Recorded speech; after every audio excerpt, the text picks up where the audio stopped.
నేనే దైవం, దైవమే నేను అనేటువంటి వేదము ప్రబోధిస్తూ వచ్చింది.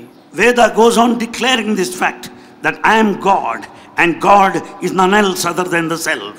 లోకములో పేర్లు ఎన్నైనా ఉన్నాయి కానీ దైవం ఒక్కటే.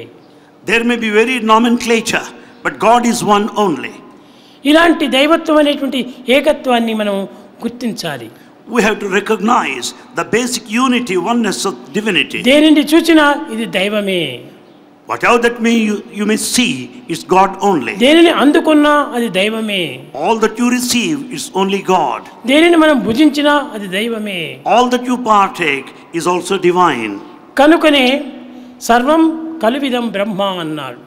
Therefore it is said the whole thing, అనేక రకములుగా ఉన్నప్పటికీ divinity. అది ఏకత్వంగానే ఉంటుండాలి.